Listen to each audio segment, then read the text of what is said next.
Welcome to the 28storms.com tropical weather update for this Friday, June 24th. All eyes are on the tropical wave now located to the southwest of Jamaica. It is yet to reach Honduras and Nicaragua. This tropical wave is expected to continue moving toward the west-northwest and poses the greatest threat of developing into a tropical cyclone compared to any other feature on the maps today. It's going to be a slow process, but this is the most likely feature to watch. The latest 48-hour outlook from the National Hurricane Center has yet to mention this system, although that is likely to change as the potential timetable for development draws closer. This afternoon's infrared reveals an increase in convection, although it's highly disorganized and draped across an area that expands several hundred miles from the southwest Caribbean into the far northeast Pacific.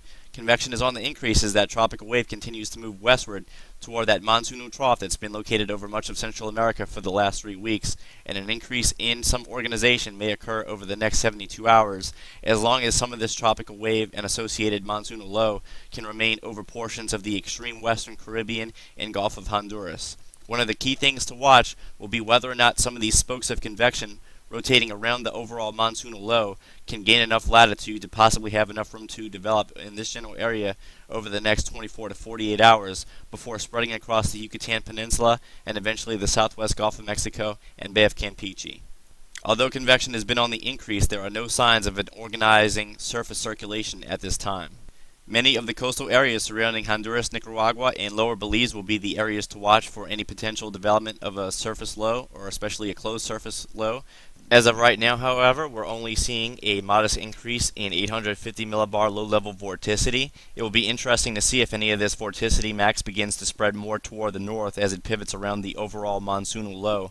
Once again, if it begins to gain a bit more latitude, that would be more promising for any chances of tropical development, as that would give it more time over water versus moving more westward into the landmasses of Central America. The low-level easterly flow underneath the large subtropical ridge over much of the Atlantic continues to suggest an overall track toward the very lower half of the Gulf of Mexico and Bay of Campeche.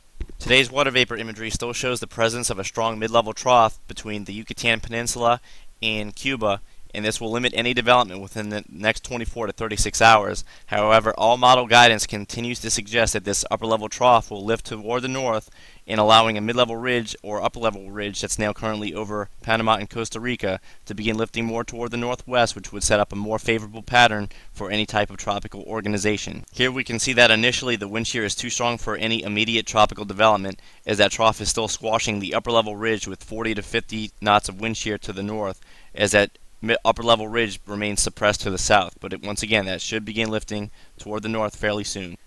The latest 6Z and 12Z runs of the GFS forecast model have come in more with a southerly track for the development of our low, and thus the reason why it is now a bit less aggressive in the development of this system. It no longer shows western Caribbean development, but by 72 hours it does still show a developing low to the east of Belize before it makes an initial landfall in the southern half of the Yucatan Peninsula.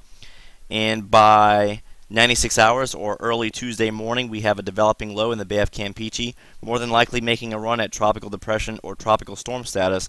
But if you remember yesterday, it was taking the low pressure well to the north up here, almost into the central Gulf of Mexico within the first 5 to 6 days of the forecast, and now it's in a little bit more agreement with the European solution. The latest Canadian CMC forecast does still suggest significant development into a tropical storm by the end of this run, and it shows a final landfall near Tampico, Mexico in the 5 to 6 day forecast range. You can also see the primary vorticity max that the Canadian is developing is originally going to appear over Honduras and Nicaragua within the first 24 hours of the forecast period, and then it begins to proceed lifting it northward before it begins to bend back toward the west once over the Gulf of Mexico. There you can see lifting north and then turning back toward the west. You can see that the ECMWF quickly takes the system in a west-northwest direction. By 48 hours or early Sunday morning, it's already entering the extreme southeast of Bay of Campeche, and then it quickly continues to take it more toward the west into mainland Mexico without giving it much in the way of time for development. And the system only maxes out in this run at about 1006 millibars, but it is an indication that the pattern is probably still favorable enough in the European that this system would more than likely develop had it been given enough time and room over water to continue intensification. Despite everything being suppressed too far to the southwest in the ECMWF, you can see that the model is still trying to sniff out a good upper-level environment for development with the presence of an upper-level ridge over the Gulf of Honduras by 48 hours. The ECMWF is also in line with the UK Met product. It doesn't show much initially, but in 24 hours we begin to see more signs of a broad area of low pressure over Honduras and Nicaragua, and by 48 hours we begin to see a very small and weak surface low try to close off near Belize, but it's really not doing a good job of it. And by 72 hours it has a very weak low in the southern Bay of Campeche moving off toward the west-northwest.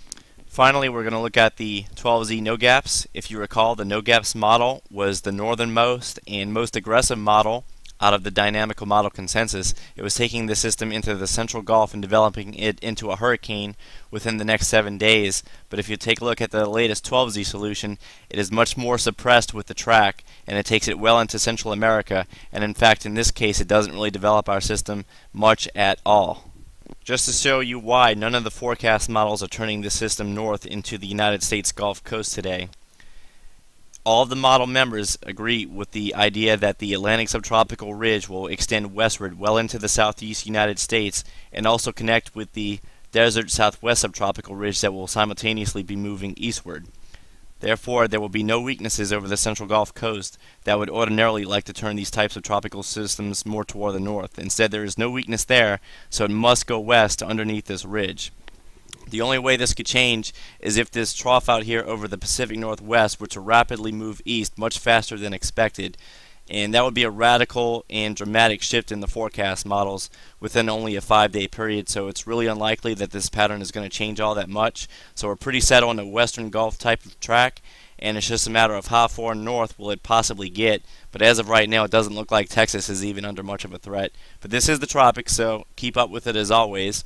And just for good measure, this is the latest European ensemble average, and much like the GFS, there's really no change in what the two models are showing. They both show the subtropical ridge entrenched all the way into the central United States with that trough all the way over the Pacific Northwest, and like I said, it would take a dramatic model shift for this pattern to really change in enough time to really change the track of the tropical system.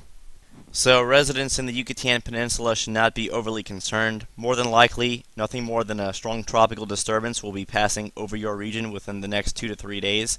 There is still an outside chance that this system becomes a tropical depression before it reaches you.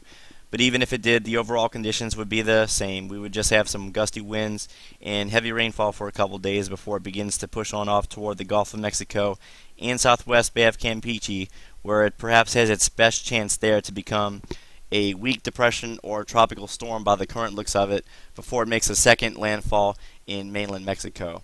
Again, the million-dollar question will be how much northerly latitude will this gain over the next 48 hours, and that'll really dictate whether or not we actually get a tropical system out of this. But that is your tropical weather update for this Friday. We'll have continued updates throughout the weekend as this system begins to progress. And so check back often here at 28storms.com and spread the word about us. Thank you.